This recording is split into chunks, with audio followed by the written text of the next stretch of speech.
আমাৰ প্ৰথমটো প্ৰশ্ন হ'ল চমু উত্তৰ দিয়া। দ্ৰাঘিমা ৰেখাৰ সৰ্বমুঠ সংখ্যা কিমান? দ্ৰাঘিমা ৰেখাৰ সৰ্বমুঠ সংখ্যা হ'ল 360ডাল। দ্বিতীয়টো প্ৰশ্ন, ভাৰতীয় মানসময়ৰ দ্ৰাঘিমাংশ কিমান? ভাৰতীয় মানসময়ৰ দ্ৰাঘিমাংশ হ'ল 82 ডিগ্ৰী 30 মিনিট পূব দ্ৰাঘিমা ৰেখা।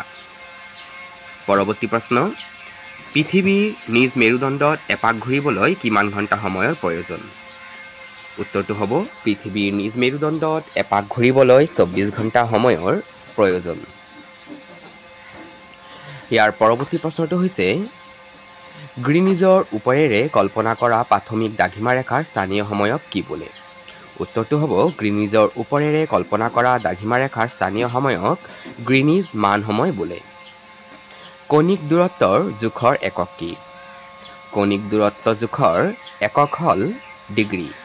পৃথিৱীৰ পৰিধি কেন্দ্ৰ ডেছ কোণ কৰি পূৰ কৰা। উত্তৰটো হ'ব 360 ডিগ্ৰী।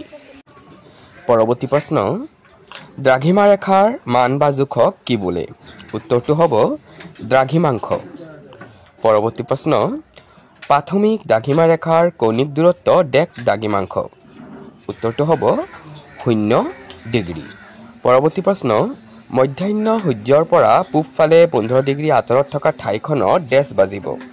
তো মধ্যাহ্ন সূৰ্য মানে দুপৰীয়া 12টাৰ কথা কৈছে, ইয়াৰ 15 ডিগ্ৰী আঁতৰত থকা পূবফালে তেনেহ'লে 1টা বাজিব। পৰৱৰ্তী প্ৰশ্ন, শুদ্ধ নে অশুদ্ধ নিৰ্ণয় কৰা। পৃথিৱীৰ আহ্নিক গতিৰ ফলত পশ্চিমৰ ঠাইসমূহ পূৰ্বতকৈ আগতে সূৰ্যৰ সন্মুখীন হয়, এয়া অশুদ্ধ। দ্বিতীয়টো প্ৰশ্ন, ভ্ৰমণকাৰীয়ে পূব দিশৰ পৰা 180 ডিগ্ৰী অতিক্ৰম কৰাৰ সময়ত 1 দিন যোগ দিব লাগে, এয়াও কি হ'ব? অশুদ্ধ। কোনো এখন ঠাইত নিশা 12 বাজিলে ঠাইখনত এটা দিন শেষ হয় আৰু অন্য এটা দিন আৰম্ভ হয়, এয়া একেবাৰে শুদ্ধ। পৰৱৰ্তী প্ৰশ্ন, 180 ডিগ্ৰী দ্ৰাঘিমাংশত সময়ৰ ব্যৱধান 12 ঘণ্টা। উত্তৰটো হ'ব শুদ্ধ। পৰৱৰ্তী প্ৰশ্ন, গ্ৰীনিজতকৈ পিছত সন্ধিয়া হোৱা ঠাই এখন পশ্চিম দ্ৰাঘিমাংশত অৱস্থিত, এয়া হ'ব কি? শুদ্ধ। আমাৰ পৰৱৰ্তী প্ৰশ্ন, শুদ্ধ উত্তৰটো বাছি উলিওৱা। ভ্ৰমণকাৰীয়ে গ্ৰীনিজৰ মান সময় অনুসৰে গ্ৰীনিজৰ পশ্চিম গ'লে সময় লাভ নে লোকচান হোৱা বুলি অনুভৱ কৰে? উত্তৰটো হ'ব ভ্ৰমণকাৰীয়ে গ্ৰীনিজৰ মান সময় অনুসাৰে গ্ৰীনিজৰ পশ্চিমে গ'লে সময় লাভ হোৱা বুলি অনুভৱ কৰে। গ্ৰীনিজতকৈ মুম্বাইত আগতে সূৰ্যোদয় হয়, গতিকে মুম্বাই পূব নে পশ্চিম দ্ৰাঘিমাংশত অৱস্থিত?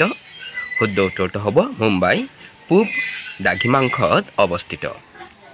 তৃতীয়টো প্ৰশ্ন, প্ৰাথমিক দ্ৰাঘিমা ৰেখাৰ পূবৰ প্ৰতি ডিগ্ৰী দ্ৰাঘিমা ৰেখাত 4 মিনিটকৈ সময় আগবঢ়া নে পিছপৰা?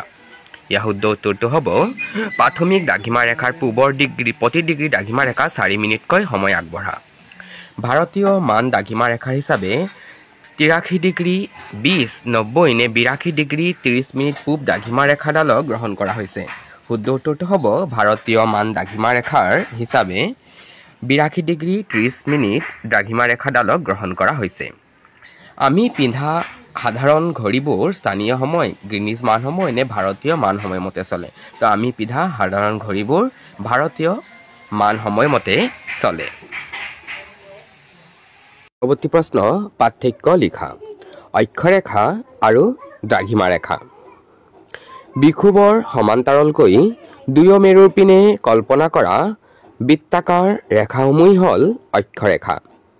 আনহাতে প্ৰাথমিক দ্ৰাঘিমাৰ পূবে আৰু পশ্চিমে দুয়ো মেৰু সংযোগ কৰি কল্পনা কৰা ৰেখাবোৰেই হ'ল দ্ৰাঘিমা ৰেখা। এইটো প্ৰশ্ন, স্থানীয় সময় আৰু মান সময়। কোনো এখন ঠাইৰ মধ্যাহ্ন সূৰ্যৰ অৱস্থানৰ ওপৰত ভিত্তি কৰি যি সময় গণনা কৰা হয় তাকে ঠাইখনৰ স্থানীয় সময় বোলে। আনহাতে কোনো এক বা একাধিক নিৰ্দিষ্ট দ্ৰাঘিমাৰ ভিত্তিত সমগ্ৰ দেশৰ বাবে যি সময় গণনাৰ ব্যৱস্থা কৰা হয় তাক দেশখনৰ মান সময় বোলে। পৰৱৰ্তী প্ৰশ্ন সমাধান কৰা। গ্ৰীনিজত মান সময় মতে 7 বাজিলে কোনো এখন ঠাইত দুপৰীয়া 12 বাজে। তো ঠাইখনৰ দ্ৰাঘিমাংশ নিৰ্ণয় কৰা। ইয়াত চোৱা গ্ৰীনিজৰ মান সময় মতে 7 বাজিছে আৰু কোনো এখন ঠাইৰ বাজিছে দুপৰীয়া 12টা।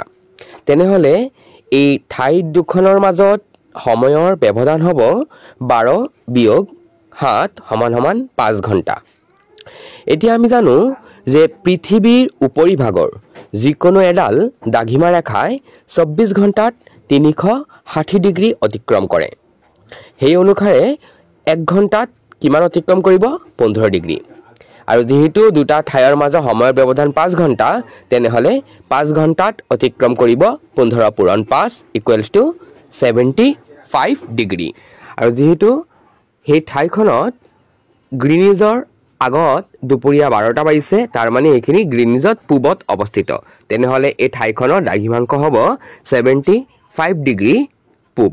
আমাৰ দ্বিতীয়টো প্ৰশ্ন, দুপৰীয়া 12 বজাত নিউয়ৰ্ক 75 ডিগ্ৰী পশ্চিম চহৰৰ পৰা লছ এঞ্জেলেছ 118 ডিগ্ৰী পশ্চিমলৈ এটি অনাতাঁৰ বাৰ্তা প্ৰেৰণ কৰিলে। লছ এঞ্জেলেছৰ স্থানীয় সময়মতে কেই বজাত বাৰ্তাটি প্ৰেৰণ কৰিছিল? এতিয়া চোৱা, যিহেতু দুয়োখন ঠাইয়ে গ্ৰীনিজৰ পশ্চিমত অৱস্থিত, এতেকে ঠাই দুখনৰ দ্ৰাঘিমাংশৰ পাৰ্থক্য হ'ব 118 বিয়োগ 75, তাৰ মানে 43 ডিগ্ৰী। এতেকে ঠাই দুখনৰ সময়ৰ পাৰ্থক্য হ'ব 43 ডিগ্ৰী × 4 মিনিট সমান 172 মিনিট। ইয়াক যদি আমি ঘণ্টালৈ লৈ যাওঁ, তেনেহ'লে আমি পাম 2 ঘণ্টা 52 মিনিট। যিহেতু নিউয়ৰ্কতকৈ লছ এঞ্জেলেছ বেছি পশ্চিমত অৱস্থিত, গতিকে নিউয়ৰ্কত দুপৰীয়া 12 বাজিলে লছ এঞ্জেলেছত স্থানীয় সময় হ'ব 12 বিয়োগ 2 ঘণ্টা 52 মিনিট, তাৰ মানে পুৱা 9 বাজি 8 মিনিট।